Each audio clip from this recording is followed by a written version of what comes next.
Thank you, Brett. Now let's go back to our breaking news. This siege on Queensland's Sunshine Coast at Noosa. A 7 News cameraman had a gun pointed at him. It happened at Noosa Heads.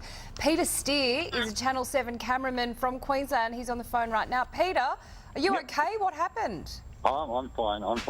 Hi, guys. Well, I was heading to what apparently was a siege up at Noosa, as you say, and I got to a little town called Yamundi, and a chap on a Harley sort of pulled me over, gestured to pull me over, and I thought there might have been something wrong with my car, and he got off his bike, approached me, and he said, "I've got a story for you," and I said, well, mate, you better hurry because I'm going to a shooting. And he said, "Mate, I'm the shooter." And I said, "Oh, right, okay." At that point, he handed me a pistol and handed that over to me. He said he wanted to give himself up to police. So I took the pistol off him and put it on the front floor of the car. Got out of the car and phoned police. And we were talking. He wanted to tell his story on camera, which I was doing, and I suppose about 10 minutes passed. He seemed agitated, but quite upset about what had gone before, which I'm not quite sure exactly what happened, but he was fairly upset. And unfortunately, I should have locked the car up.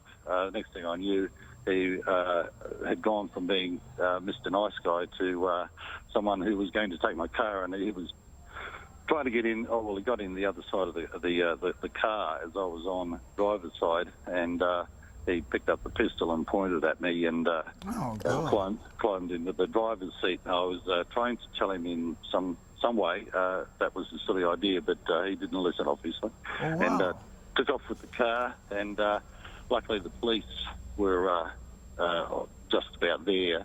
I jumped in with the police just as he took off. They arrived. I jumped in with the police car or the policeman, and we, I suppose, about 10k down the road, found our car, or my car, smashed into a large LPG tank at a service station.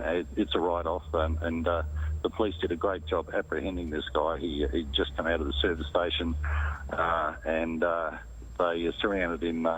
And luckily, they didn't have to fire a shot, but they were pretty brave because he went up to the gas bottle as if to do something nasty with that. Right. And they were able to talk him out of that and put him to the ground and took him away. So mate, he started to tell you his story. What was it? Why had the siege occurred? Oh, look, I probably shouldn't go too far into that question, I guess, but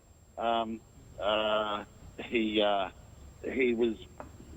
said he heard some voices in his head during the night and these sorts of things, and he didn't explain exactly why he did what he did, but luckily it seems that the person that he did it to is not as seriously hurt as what he thought. I think he thought he might have actually done So had something you a lot worse. started filming that when he started telling you the story?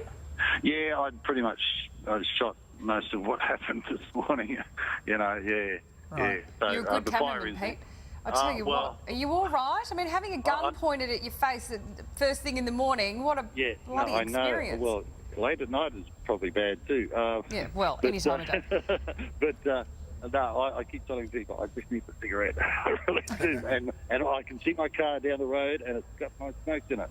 Peter, where's that footage that you started filming of him explaining his story? Have you got that with you now? Yeah, that's in my camera at the moment, and I'd send you some pictures back, but my live unit is also in the car, so I can't do anything about that at the moment, but hopefully they don't doubt that we're bloody... We'll get the newsroom to sort that out. Yeah. We just want to make sure you're okay. Was the rider, you're saying he was riding a Harley, was he wearing any colours? Was he a member of a biker gang? I don't think he was. Honestly, I can honestly say that the guy seemed truly, I would have thought a nice chap, Okay. He's yeah, well, sometimes you just can't tell. But it turns out that the gun, apparently the police tell me, is a replica, but it looked and felt very real to me. So they weren't taking any chances, and neither was I. So. Well, the main thing is you're okay. You're all right, and thank you for chatting to us. You've already talked to police, so we've waited till you finish with them and we've had a chat to you. So thank you for your time. Just take it easy today, all right? Take care of yourself. I'll go and have a stiff drink. We would let you have a cigarette and a stiff drink today. I tell you what.